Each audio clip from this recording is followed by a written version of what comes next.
This smartphone shouldn't exist. Not really. For it to get to your hand, a dozen countries had to cooperate flawlessly. Lithium from Chile, processors from Taiwan, glass from America, assembly in China. It's a miracle of global logistics. But what happens when that miracle stops? For the first time in our lives, the invisible network that builds our world is visibly breaking, and the consequences are about to change everything. To understand how we got here and what comes next, we need to look back. Our journey begins centuries ago. Think of the ancient Silk Road. It wasn't just a single road, but a vast network of trade routes connecting the East and West. For over 1,500 years, goods like silk, spices, and precious metals traveled thousands of miles on the backs of camels and in the holds of ships. It was the first truly global supply chain, not only moving goods, but also spreading ideas, cultures, and technologies. It laid the very foundation for international trade, proving that immense value could be created by connecting distant parts of the world. Then came the age of discovery in the 15th and 16th centuries. European explorers like Vasco da Gama and Christopher Columbus, seeking new sea routes to Asia, accidentally connected continents in ways never before imagined. This era marked a monumental shift from land-based to sea-based trade. Spices from the East Indies, silver from the Americas, and textiles from India began to circle the globe. New maritime technologies, like the caravel, allowed for longer, more reliable voyages. This wasn't just about finding new lands. It was about creating the first truly global maritime shipping lanes, the arteries of a new world economy. For the next few centuries, the system grew, but it was still slow and incredibly inefficient. Imagine a ship arriving in a port. Dock workers would have to unload countless individual barrels, sacks, and crates of all shapes and sizes. It was a chaotic, time-consuming, and expensive process.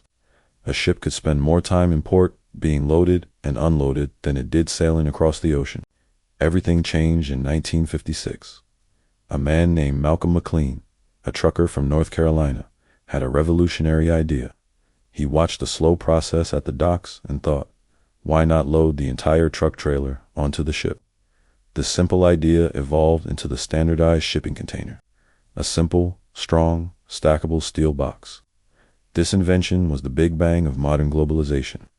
Suddenly, goods could be packed into a container at a factory in one country, sealed, and then moved seamlessly by truck, train, and ship to a warehouse in another country without ever being unpacked. The container slashed shipping costs by over 90%. It made moving goods so cheap that it became economical to manufacture parts in different countries and assemble them somewhere else entirely. This gave birth to the just-in-time manufacturing model. Companies no longer needed to keep large, expensive inventories. Instead, they could rely on a hyper-efficient global supply chain to deliver parts exactly when they were needed. For decades, this system brought us an incredible variety of affordable products, fueling economic growth and lifting millions out of poverty worldwide. It was the golden age of globalization, a perfectly choreographed global dance of production and delivery. But then, the music stopped. The COVID-19 pandemic was the shock that exposed the system's fragility. Factories shut down, ports became congested, and a single ship stuck in the Suez Canal, the Ever Given, caused a global traffic jam that cost billions. But the pandemic was just the catalyst. The great unraveling is being driven by much more. Geopolitical tensions are redrawing the map of trade. The war in Ukraine disrupted crucial supplies of grain, fertilizer, and energy, sending shockwaves through global markets. Trade disputes and tariffs have forced companies to rethink where they source their materials. And on top of all that, climate change is introducing a new level of uncertainty. Extreme weather events like droughts, floods, and hurricanes are increasingly disrupting key shipping routes and agricultural production, making our once predictable supply chains anything but. In response to this chaos, we're seeing a major strategic shift. Companies are moving away from the just-in-time model that prioritized efficiency above all else. The new buzzword is resilience.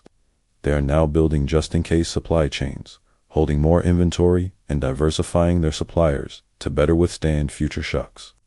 Two key strategies are emerging from this shift: reshoring, and friendshoring. Reshoring is the process of bringing manufacturing back to a company's home country. The idea is to have more control over production and reduce reliance on distant suppliers. For example, several semiconductor companies are now building advanced fabrication plants in the United States and Europe, aiming to secure the supply of these critical components. Friendshoring, on the other hand, is about relocating supply chains to allied or friendly countries. Instead of sourcing from geopolitical rivals, companies and governments are forming trade blocs with nations that share similar political and economic values. This creates more stable and predictable trade partnerships, reducing the risk of politically motivated disruptions. We're seeing this with countries shifting manufacturing from China to places like Mexico, Vietnam, or India. But these shifts come with a cost. For decades, we've enjoyed low prices thanks to hyper-efficient, low-cost global manufacturing.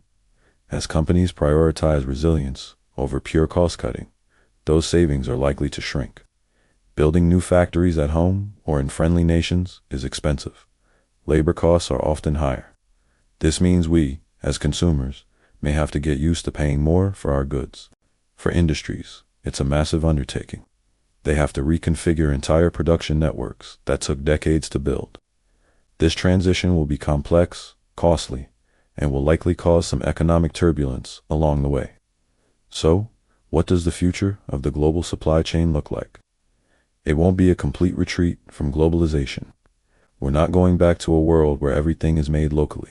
The benefits of international trade are simply too great. Instead, we are entering an era of reglobalization, or what some are calling slowbalization. Supply chains will likely become more regionalized, more diversified, and a lot more transparent. Technology will play a huge role. AI and big data will help companies predict disruptions, and automation will make regional manufacturing more cost-effective. The invisible network that powers our world is being fundamentally rewired. It's becoming shorter, smarter, and stronger. The era of cheap, easy, and predictable might be over, but it is being replaced by a system built for a more uncertain world, one that prioritizes resilience and security. The great unraveling isn't the end of the story, but the beginning of a new chapter in the long and fascinating history of how we make and move the things we use every day. Thanks for watching. If you found this interesting, please like and subscribe for more deep dives into the forces shaping our world.